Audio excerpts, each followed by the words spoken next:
Before going to section 6 of Father Angles's talk, which is entitled Sacraments and Sacramentals Administered by an Excommunicated Priest, because canon law speaks about that, as we have seen a little bit, the danger of death, for example. I would like to say something about the suspension a divinis, because it is being said, and even recently, that we are suspended, therefore people should not come to our masses, cannot receive absolution from us, our marriages are invalid. Well, let us explain the history a little bit about this suspension, and to show what actually is the situation today. Already we have seen a little bit that the Pope giving us jurisdiction for confession and allowing us to say Mass and to receive the consent for marriages. Already there's a problem, because suspension is you're forbidden to exercise the power of order, and now the Vatican and the local bishops are allowing us to exercise. So there's a contradiction. And that's the fundamental problem about the suspens a divinis. But first of all, jurisdiction, as we have explained in the course of these little talks, is the faculty to exercise one's power of holy orders.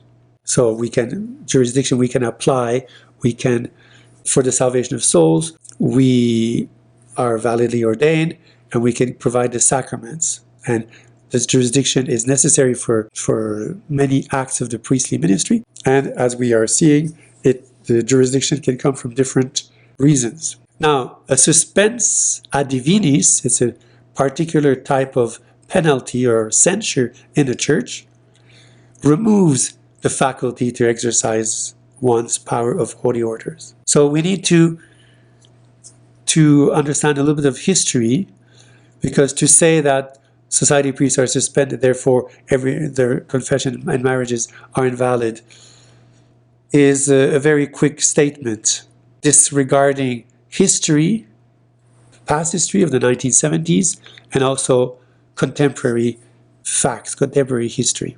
The Society of St. Pius X was approved legally on November 1st, 1970 by Bishop Charrière, who was the local ordinary, the Bishop of Fribourg, Lausanne, and Geneva in Switzerland. So perfectly, legitimately established.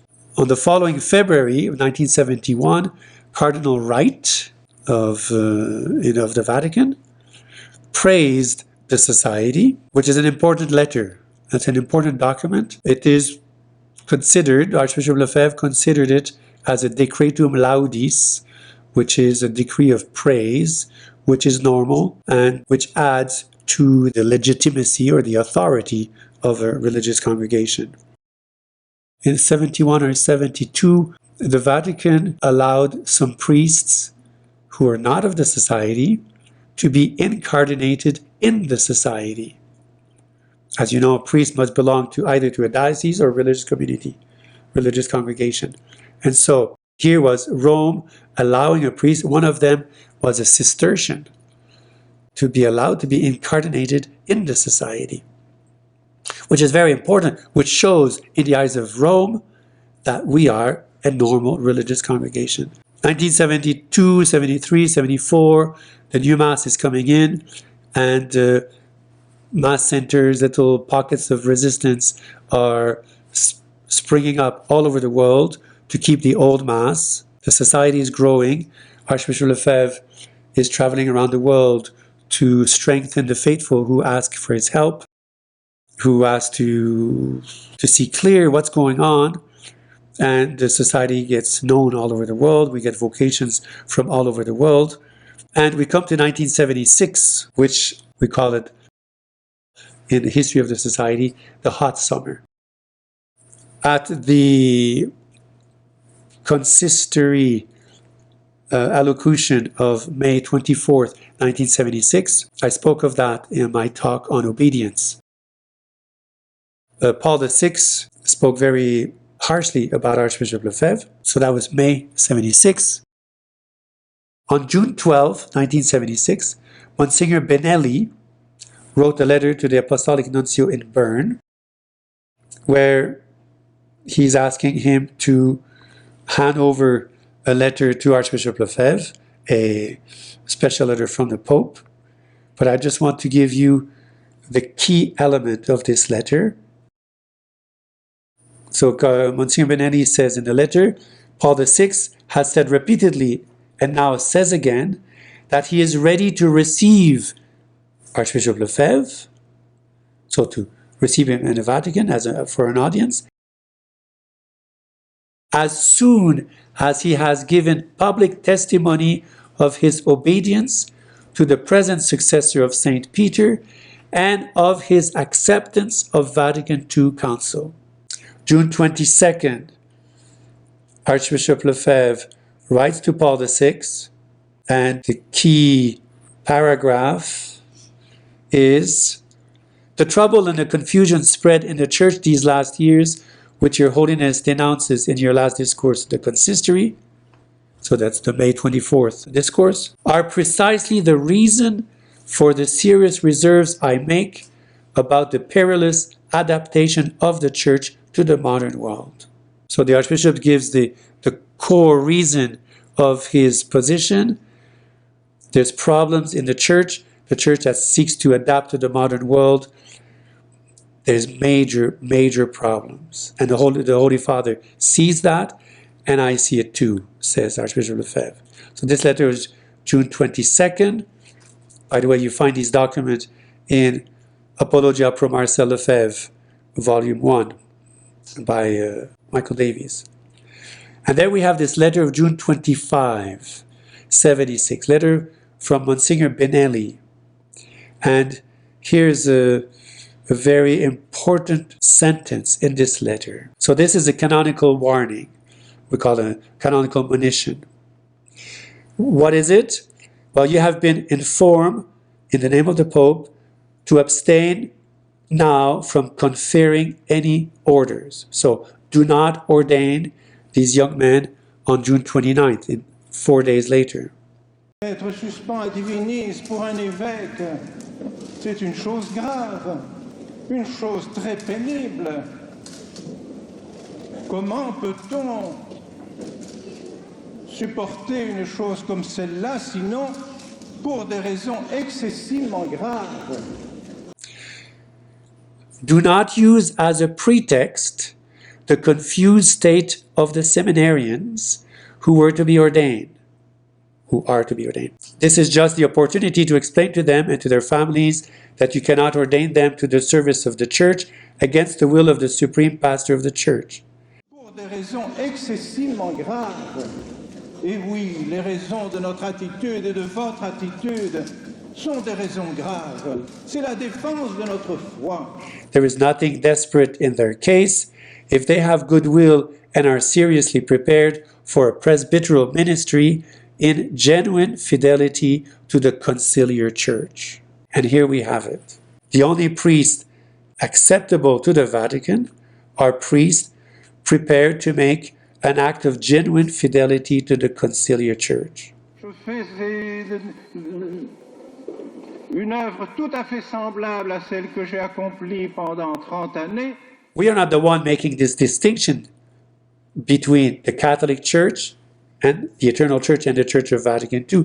Now we have an official spokesman of the Vatican saying you must submit faithfully to the conciliar Church.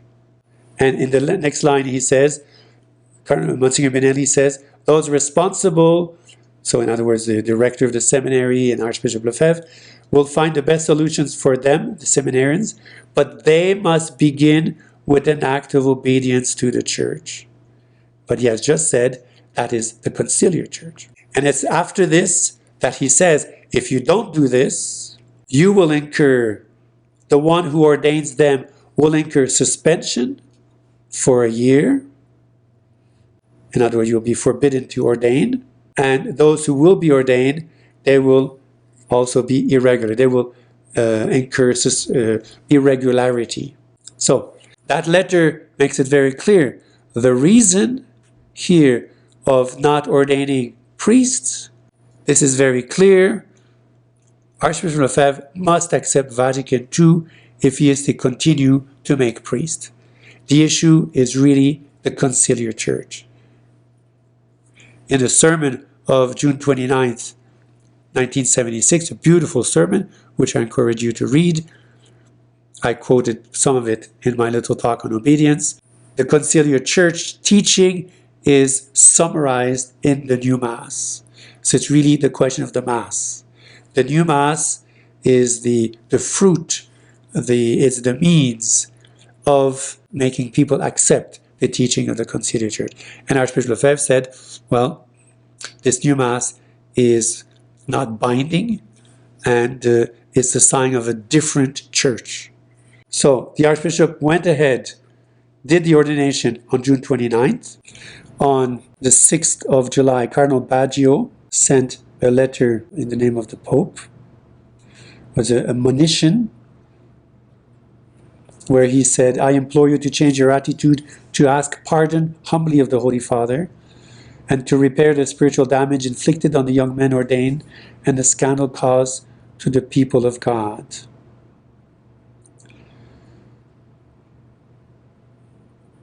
If, however, the invitation were to prove vain, and if a proof of recognition of error did not arrive at this congregation, in 10 days, well, you'll be punished. This congregation will proceed by inflicting the necessary penalties. But so notice, he says he has to ask pardon, and he has to recognize his error. The error is not to accept Vatican II. That's the error. And pardon is for the disobedience, for not wanting to accept Vatican II, we saw in the letter of June 12. So this is July 6. Archbishop Lefebvre wrote a letter on July 17, and you will see that. And it's interesting, that's why I'm quoting these texts, because on one part, on the part of the Vatican, they're acting as if everything was normal in the church. This is 1976, Communion in hand is going there, seminaries are closing down, convents are closing down, the new Mass is spreading all over the world, there's a loss of vocation, it is chaos in the church at that moment.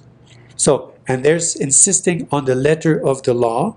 In this letter of Archbishop Lefebvre, he says, but there's something, the whole church is there for the salvation of souls.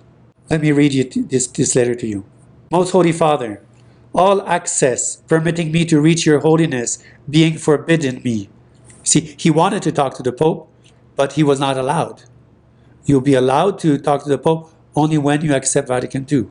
Even to meet the Pope. That's what's happening then.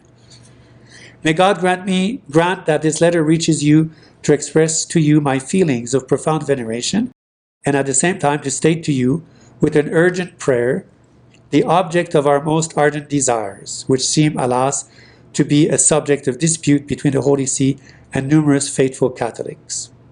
Most Holy Father, deign to manifest your will to see the kingdom of our Lord Jesus Christ extended in this world, by restoring the public law of the Church, by giving the liturgy all its dogmatic value and its hierarchical expression according to the Latin Roman rite, consecrated by so many centuries of use, by restoring the Vulgate to honor, that's the version of the Bible, the Vulgate, by giving back to catechisms their true model, that of the Council of Trent. By taking these steps, Your Holiness will restore the Catholic priesthood and the reign of our Lord Jesus Christ over persons, families, and civil societies. You will give back their correct concept to falsified ideas, which have become the idols of modern man: liberty, equality, fraternity, and democracy, like your predecessors. Let Your Holiness abandon that ill-omened undertaking of compromise with the ideas of modern man, an undertaking which originates in a secret understanding between high dignitaries of the Church and those of Masonic lodges, since before the Council. To persevere in that direction is to pursue the destruction of the Church. Your Holiness will easily understand that we cannot collaborate in so calamitous a purpose, which we should do were we to close our seminaries. May the Holy Ghost deign to give your Holiness the grace of the gift of fortitude, so that you may show in unequivocal acts that you are truly and authentically the successor of Peter, proclaiming that there is no salvation except in Jesus Christ and in his mystical spouse, the Holy Church, Catholic and Roman. Marcel Lefebvre. So the suspension was notified to the Archbishop on July 22nd. As soon as Archbishop Lefebvre received the notification of the suspense on July 22nd, he made an appeal to the Vatican, to the Supreme Court. There's a court in the Church. If there's an unjust condemnation, unjust statement, well, there's a court. And that appeal, this is something very canonical, but it's important for you to understand it. You know, we base our work on solid grounds. That appeal was in modo suspensivo. It's in canon law. When you make an appeal, until the appeal is heard and solved, the penalty is itself suspended. Does not apply until the appeal has been answered. Do you understand? So I'm condemned. I make an appeal that this condemnation is unjust. Therefore, there must be a trial. And until there is a trial, the penalty does not apply. And we know this. So he made this this appeal to, I think, the apostolic signature, the Supreme Court, the highest court in the Church. And we know from the lawyer of Archbishop Lefebvre that Cardinal Villot, who was the Secretary of State then, blocked that appeal, and he told Cardinal Staffa, do not deal with it. And here there was an interference of two, we call them dicasteries, or two domains in the Church, like the Secretary of State interfering in a domain which is not his. And so that appeal has never been heard. That's 1976. That's July 29th, after July 22nd, and in the following week. And so that's a canonical argument that the suspension is suspended, if I may say. Okay? And the Archbishop, seeing that they were behaving in such a way, he says, you yourself are not following the law of the Church. Why should I follow it in these matters of condemnation? You're not following the rules of the Church. This was in 1976.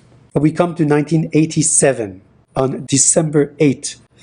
After having traveled in Switzerland, in France, Cardinal Gagnon, who had traveled for 1 month visiting our seminaries, our churches, our schools, meeting with the people, doing this canonical visitation at the request of Archbishop Lefebvre. Cardinal Gagnon was in Écône on the Feast of the Immaculate Conception and assisted in the choir, in an honorific place in the choir, in the proper place, dressed as a cardinal, assisted at the Mass, Pontifical Mass, which Archbishop Lefebvre celebrated, during which Mass a group of seminarians were received in the Society of St. Pius X. That's the fact.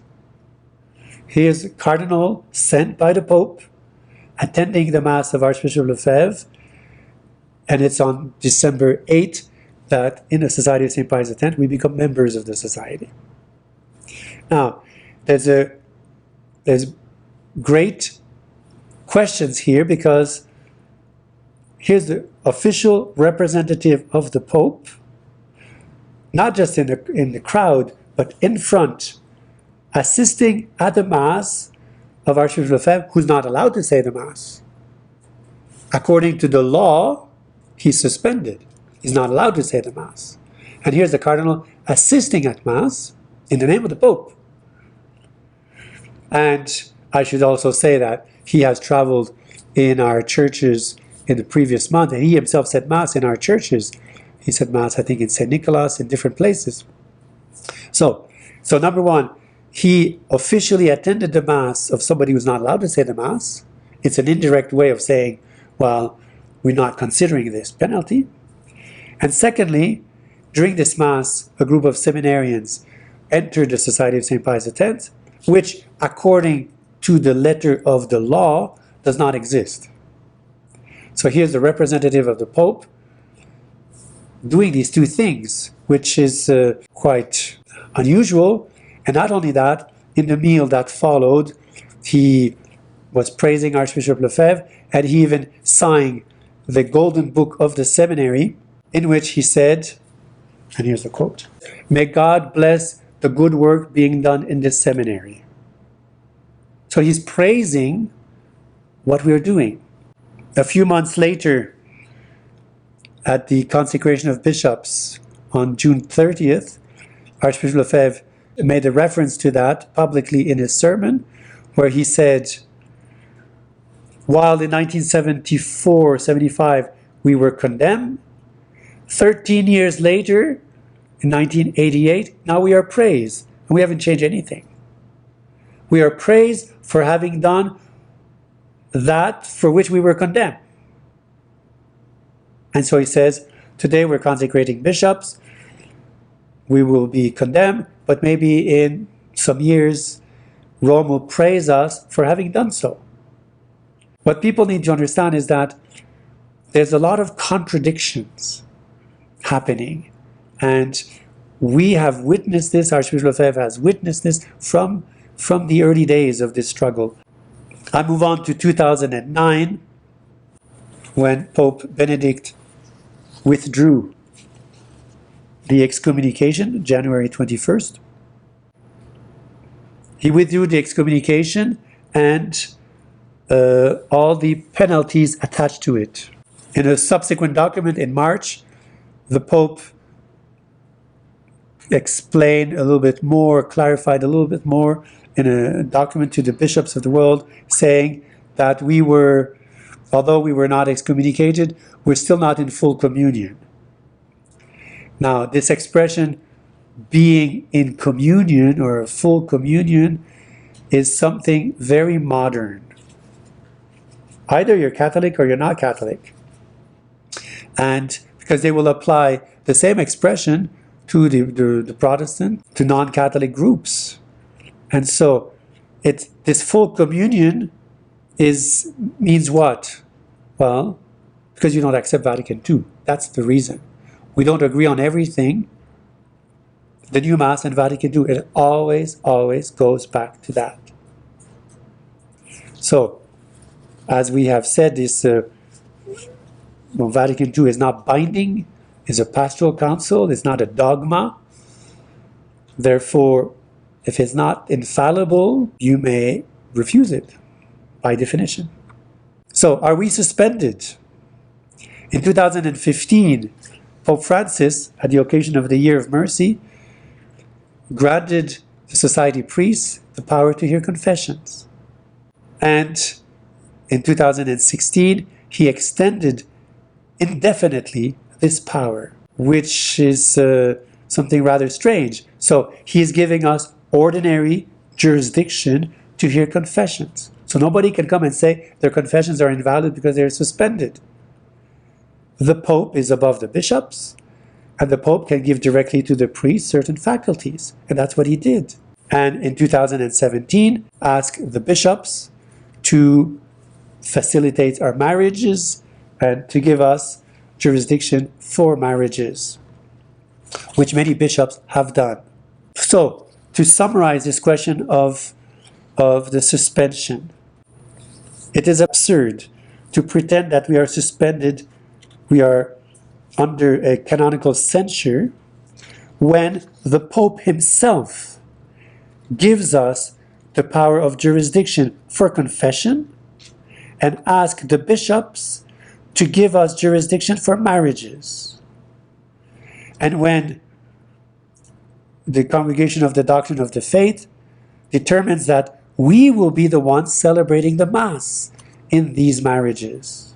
You cannot forbid and grant the same thing at the same time.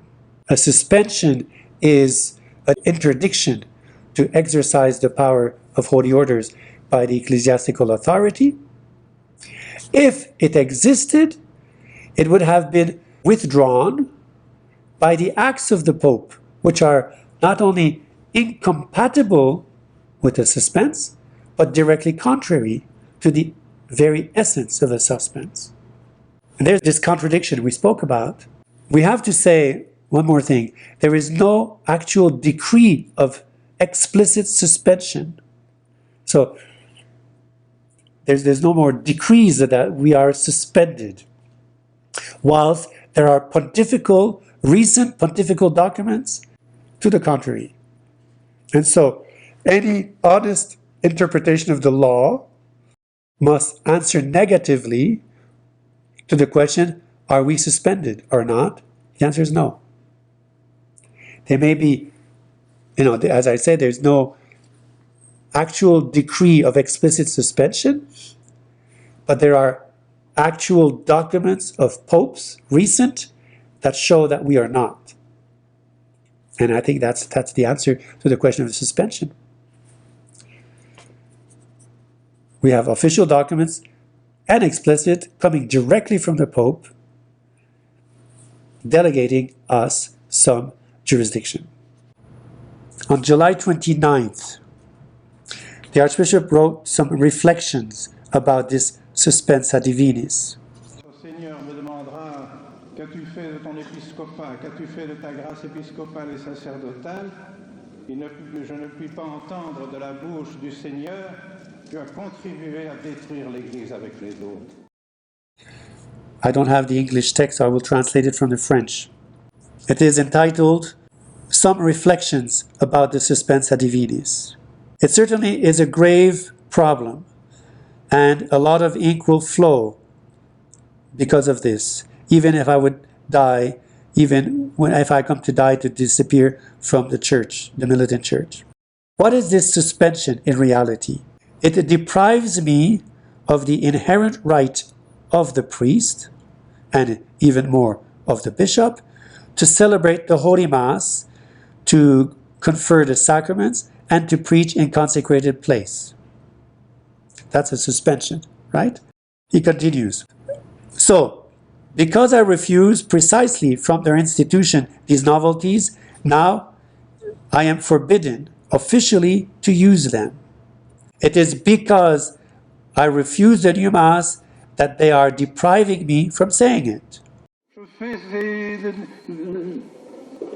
une œuvre tout à fait semblable à celle que j'ai accomplie pendant 30 années, et voici que tout à coup, je suis suspens à divinis, peut-être bientôt excommunié, séparé de l'Église, renégat, que sais-je. You can guess from this the little damage, the damage that this suspense causes me. Je pense au contraire que si à ce moment-là, j'avais formé mes séminaristes comme on les forme maintenant dans les nouveaux séminaires, j'aurais été excommunié. Si j'avais à ce moment-là enseigné le catéchisme qu'on enseigne dans les écoles à ce moment-là, on m'aurait dit hérétique. It is Monsignor Benelli himself, in the letter of June 25th last, that he describes it thus, speaking of seminarian. There's nothing desperate in their case if they are of goodwill and seriously prepared to a pastoral ministry in the true genuine fidelity to the conciliar church, etc. We will find a solution for them. Can there be anything clearer? From now on, it is to the conciliar church that we have to obey and to be faithful, and no longer to the Catholic Church. And that is precisely all our problem. We are suspended a divinis by the conciliar church and for the conciliar church of which we do not want to belong. On m'aurait dit aussi hors de l'Église, alors je ne comprends plus. Quelque chose précisément a changé dans l'Église. This conciliar church is a schismatic church because it breaks with the Catholic Church of all times. It has its new dogmas, its new priesthood, new institution, a new worship already condemned by the Church in many official and definitive documents. That is why the founder of the conciliar church insists so much to the obedience to the church of today, making abstraction of the church of yesterday as if it did not exist. This conciliar church is schismatic because it has taken as basis principle opposed to the Catholic Church. Thus, a new conception of the Mass, expressed in number 5 of the preface of Missale Romanum and paragraph 7 of the first chapter, which gives to the assembly a priestly role which it cannot have.